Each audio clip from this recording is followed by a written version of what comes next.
What's going on, everybody? This is Will, and we're gonna do another cook this week. I like cooking meats for the week. Today I am going to do some pork steaks.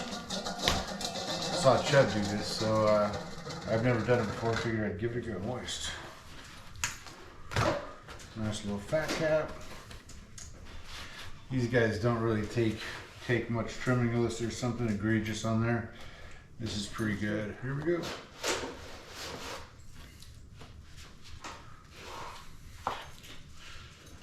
Probably a little fatty. Probably should have see if we cut some of that out. Put some of that in the fire. Let's see, there's this gland right here. Some people like to take it out. I can cut it out just.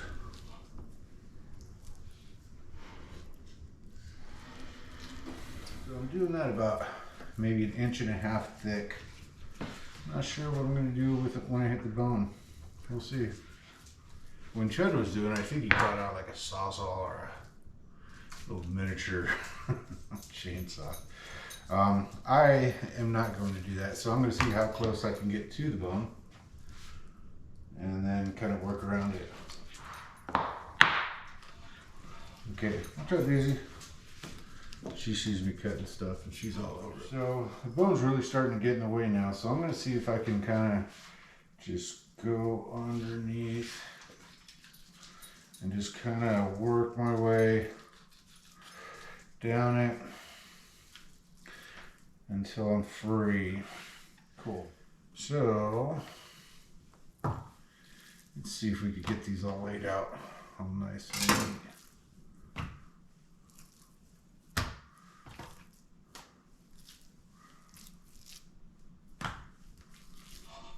Gonna need a bigger board.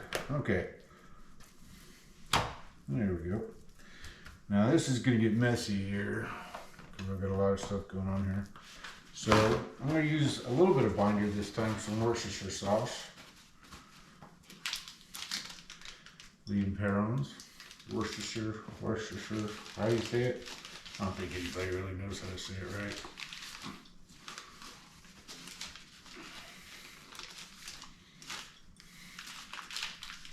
I cannot open this.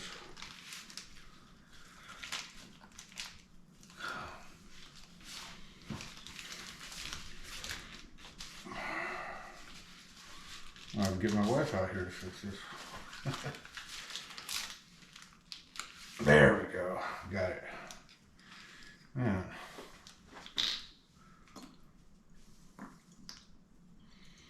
This is not a real heavy binder, just a little something. A little bit of flavor. I'm going to go with 2 rubs today. This SPG Suckle Busters. I like this one a lot. It's readily available. It's all over the stores. And it's dang good. It's good all-purpose rub. Just a little bit of salt and pepper and garlic. Not going to go real heavy with that on here just because these are pretty thin. If it was just a regular pork butt all whole, I'd probably just go real heavy with it.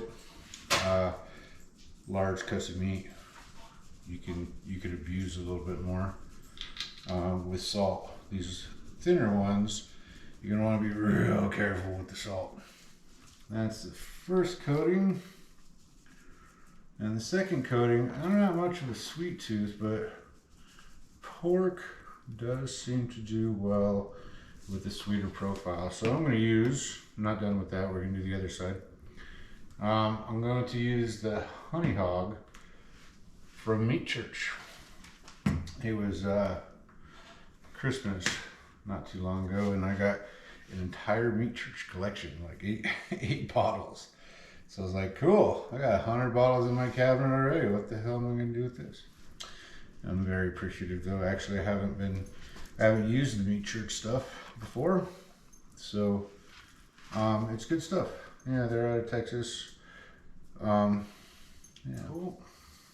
And we're about done with this side. Cool. So let's flip all these guys over and do the other side. All right, now we're just gonna repeat the process. I say we're going to repeat the process. Isn't it weird that people on YouTube always says we're going to? We're gonna do this. We're gonna do that. Like, is there a mouse in your pocket?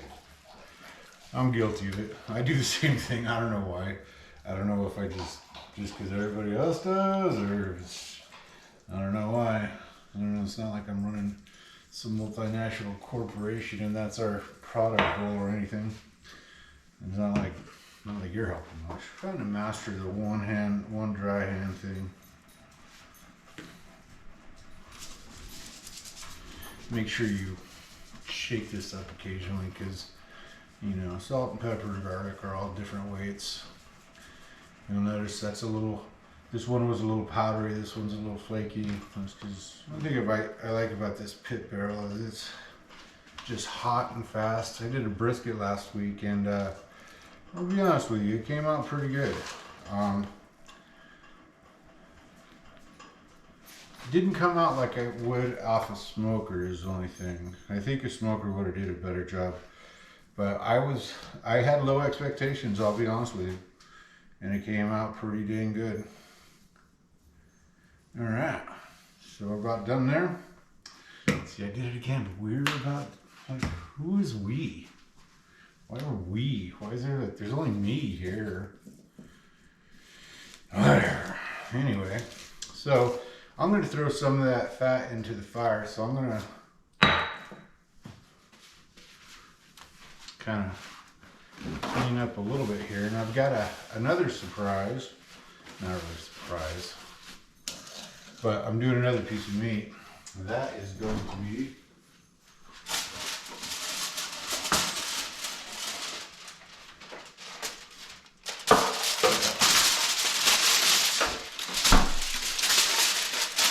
got a whole chicken here.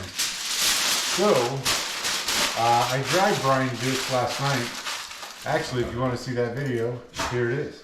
Welcome to last night.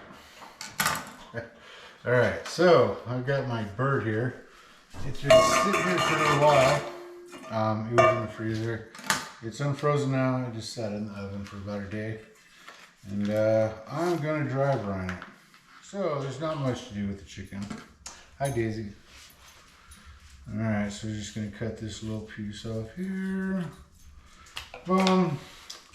What I'm going to do here is I'm going to spatchcock this guy. I'm just going to cut the spine straight out. Sure you see this 100 times. Alright, there we go. We got the spine out.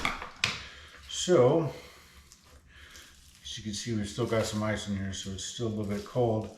I'm going to put this thing out here, and you kind of want to break the breastbone here. You can take a large knife and go straight towards the center and just push.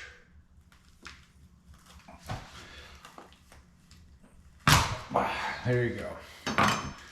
Alright, once you get through that, this thing will separate just nicely. You might want to tuck your wingtips in there.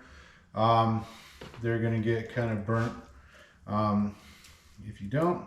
So all I'm really going to do with this guy right here is I'm going to put some SPG on him and I'm going to let him dry brine overnight. So the dry brine with the chicken is especially important. If you want to get skin crispy, it's not as important on the pit barrel because that thing just runs kind of hot. It's about, 275, 300. So you want to get this guy nice and dry. Some oil helps as well. I'll be doing some mopping tomorrow. So I've got a little bit of avocado oil. It's a higher temp oil. So if you want to get crispy skin, you want to get it dry. Get some fat on there in the form of oil or butter or whatever. Get that in there everywhere. Nice. And I've got my spices here.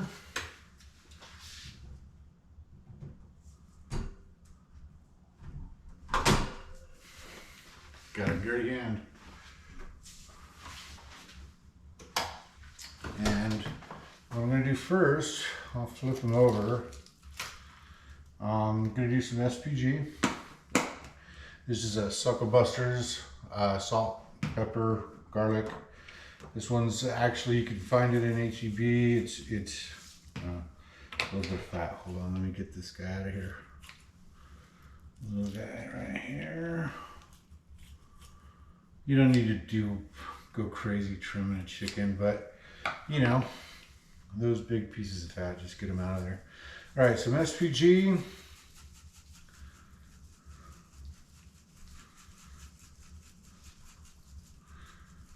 Cool. And you do a little bit of Suckle Busters chicken rub. To be honest with you, the chicken rub I like best is from Salt Lick. Not a huge fan of the traditional type barbecue chicken rub on it, or a barbecue rub on a chicken. This is kind of like that traditional. I don't feel like it brings out the chicken flavor a whole bunch, to be honest with you, but the Salt Lick one is just like salt, pepper, onion, garlic, that sort of stuff. I'll put a little bit on here just because. We've got it sitting here, and we'll see how it turns out. One thing that Pit Barrel does really well is ribs and chicken. My God, I did a brisket on last week. That video was really long. Yeah, the brisket actually came out really well. I think the brisket still comes out better on a smoker, but it was really good on the Pit Barrel.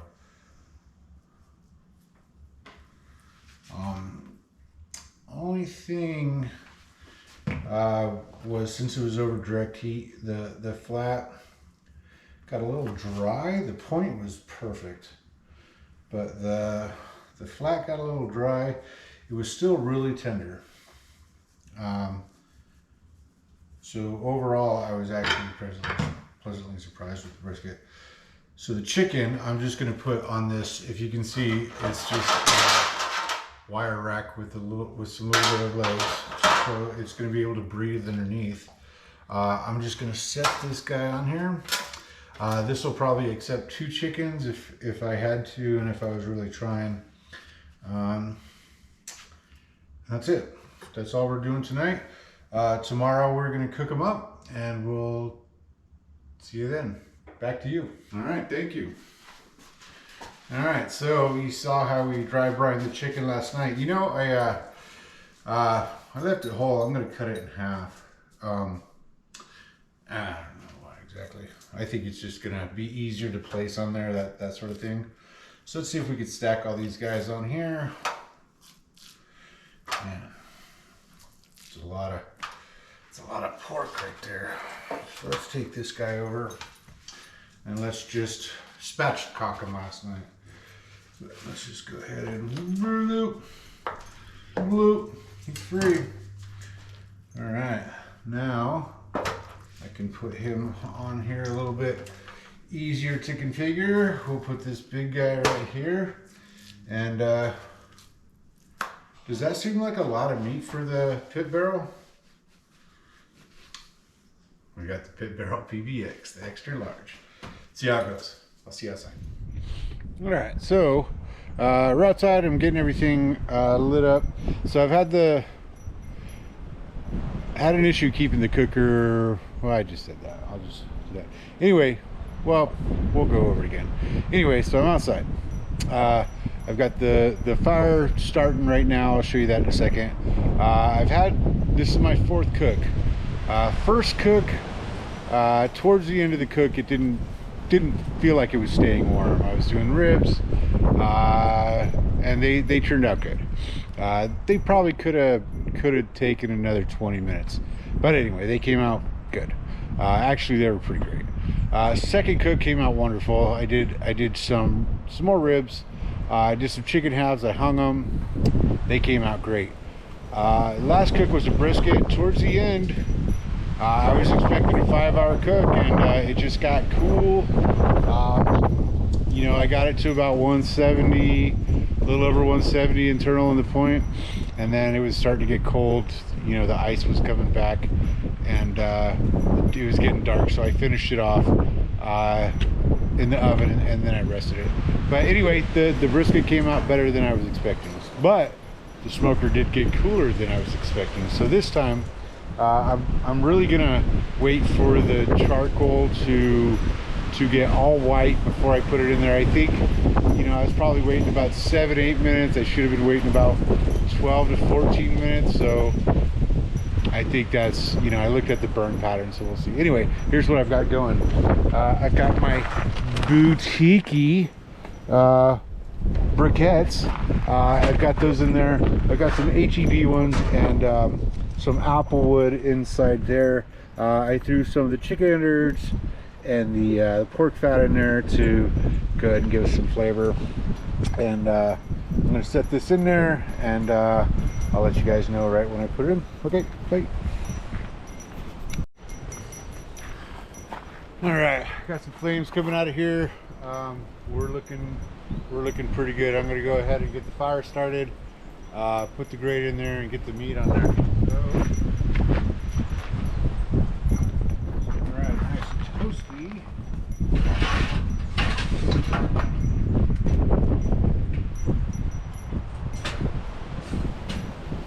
Got it spread out, nice and red. All right, here's our bounty. Man, I wonder if we're gonna get it all on here.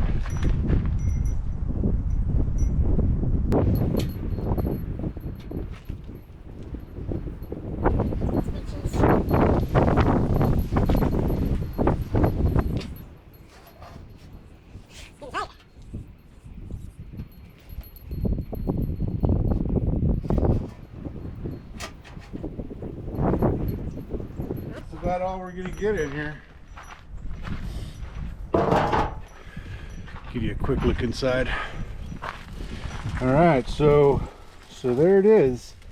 That is 2 half chickens, bunch 1, 2, 3, 4, 5, 6, 7 pork steaks, and the rest of the butt right there. So there's that. Let's get these rods in.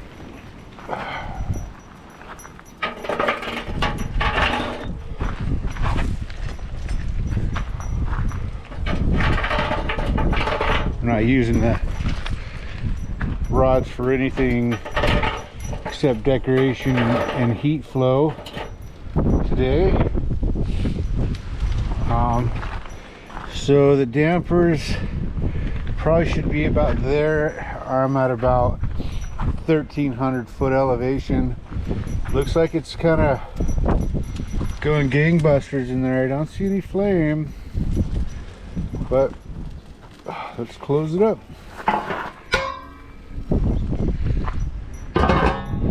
Cool. I'm gonna come look at this in about an hour. We'll see how it does. All right, we're an hour in. So I suspect it's gonna be warm still. So let's take a look.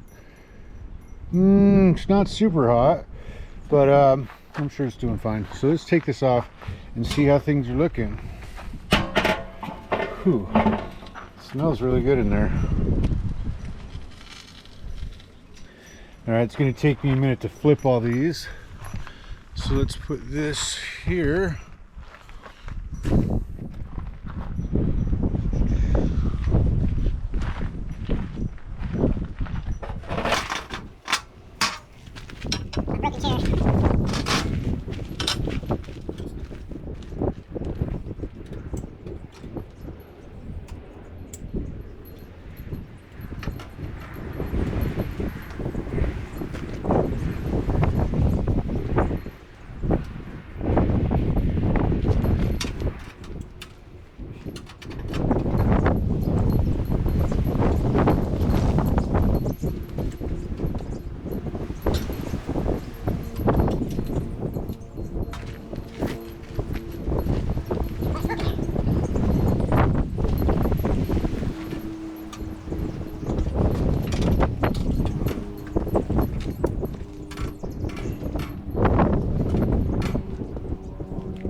Give you guys a quick peek inside there.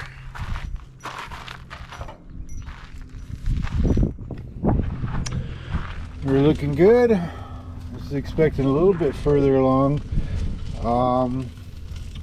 but that's fine. You can see we got a little bit of flame catching in there finally. Chicken's got a little bit, so it kind of maybe the fire's catching on one side more than the other, but that's gonna be my theme for today. Anyway, I'm gonna put these back in, and we'll come back in another hour.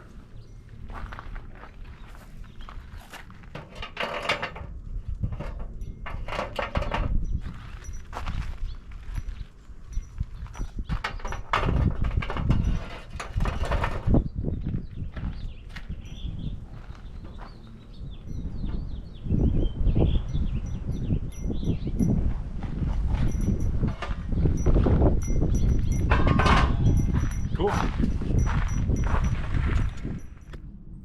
All right, so came back an extra hour, an hour later. You can see that thing's going pretty good now. So there's that. Getting pretty warm.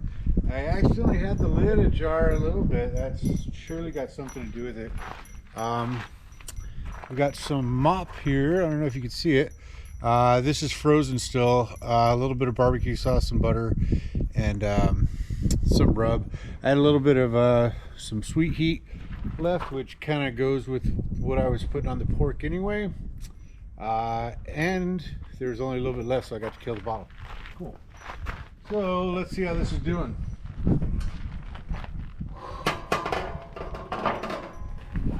I can't even see. I can't see in there.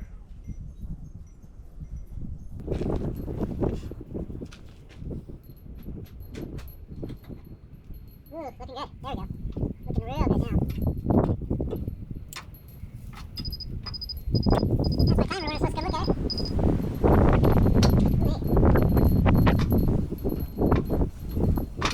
I'm gonna have to take these bars out. At least one or two of them.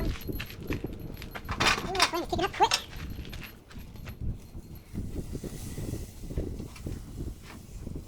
Come on, I can't see.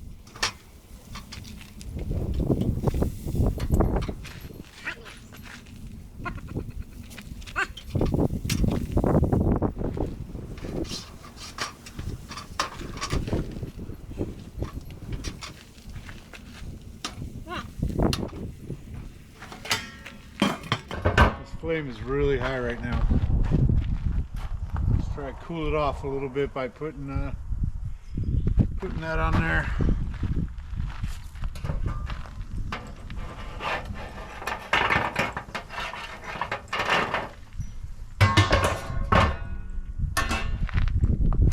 See that? It's stuck like this. Make sure it's on. All right, so everything's definitely starting to look like it's getting there. I'm gonna let this melt, and I'm gonna baste both sides, and should be ready to come off. It's almost done. All right, I won't hold you guys. Bye. All right, and we're done. Boy, let me tell you, that big pit barrel with a bunch of meat is an adventure. I did not have the issue with the low heat today. Quite the opposite, actually. It was a little low at first. I let the coals build up enough. Maybe I didn't let the fire inside build up enough, but I accidentally didn't put the lid on quite all the way for the second hour. The first hour was a little cool. The second hour, it was a little hot, and it stayed that way. So anyway, everything's done. It's been about 3 hours total, actually 2.5 hours. So let's see what we got.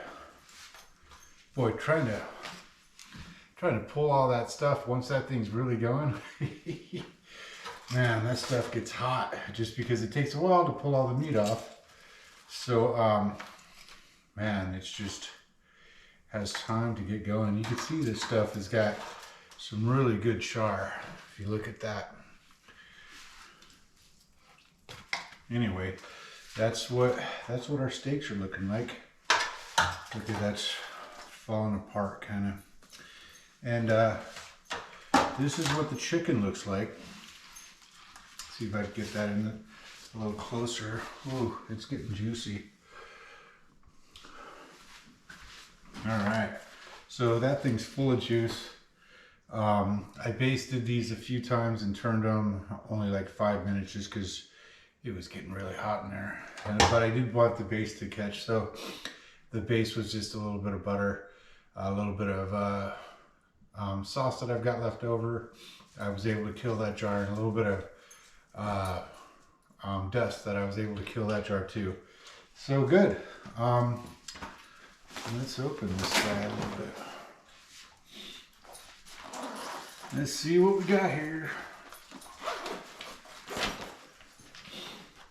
All right, use a little boning knife. So the chicken I've done before, boy, that thing is really juicy. Hot. Sorry, look at my finger. This thing's hot though. But let's look at this guy right here. So, like butter. A little bit of a smoke ring there. I don't expect much of a smoke ring on a direct heat cooker, but you can see that looks pretty good. Let's cut a piece off and see how we're looking.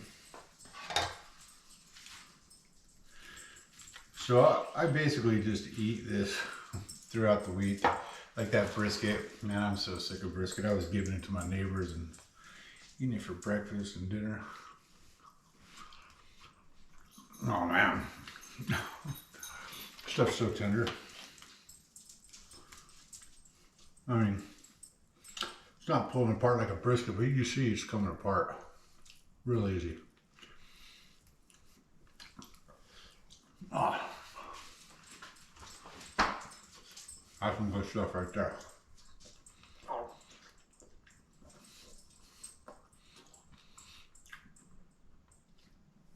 I'm hungry too.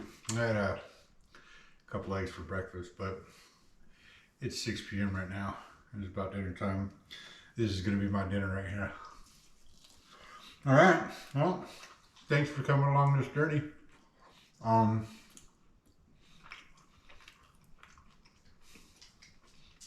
Sorry about that. Yeah, a whole bunch of steaks, pork steaks. We filled up that entire grate. That's I don't know how big it is, 20 inches or something. It's a 55. I don't know, the PBX. It's the good size cooker. You know, 2 half chickens and a bunch of steaks. 1, 2, 3, 4, 5, 6, 7 steaks in it, and the rest of the butt, along with 2 half chickens. That's a full grate, and everything came out even. You know, I still need to work on temperature control in that thing. Boy, that thing's look at that. If you can see my arm. Anyway, thanks for watching, and we'll do another one next week. Should we? The hell. All right, one more thing. A lot of people cook and they show you cooking videos, but what a lot of people don't show you is what they do with the food. It's pretty obvious if there's a party or a bunch of people around, but that's not the case for me. So, you know, I bag this stuff up. I've got half a chicken here, half a chicken here. Got all my steaks. You know, they're not all sliced up, but they're like, you know, kind of eyeballed. And I'll eat this throughout the week. I might give some to my neighbors. You know, like the brisket. That's way too much for one person to eat. So, you know, I'll drop off a couple pounds here and a couple pounds there. I can normally tackle half a chicken, but these birds are big, so I don't know. This is a lot of food for the week, but you know, there's my wife and me. I'll get through some of it. I'll probably give some of it away, but for now, I just put it in these Ziploc bags. These are the 1 gallon. These are the fancy sandwich ones, and I'll just let it cool off over here on the stove. And then I'll put some in the fridge. Depending on what I'm cooking, I'll put some in the freezer. Like a brisket, I'll cut a brisket into thirds. I'll keep a third in the fridge, and I'll make, because the third fits into a gallon nicely. Like, it's loose. It's not like filled up or anything. But you know, I'll put one gallon bag in the fridge and 2 gallon bags in the freezer. And when I run out, maybe I'm done with brisket for a few days or a week or two, you know, and I'll just leave it in the freezer, or whenever I want it, I'll just go grab it out of the freezer. Bam, brisket all the time, you know. Pork, pulled pork as well. Everybody loves pulled pork, but you can't eat it all week. But anyway, thanks for watching.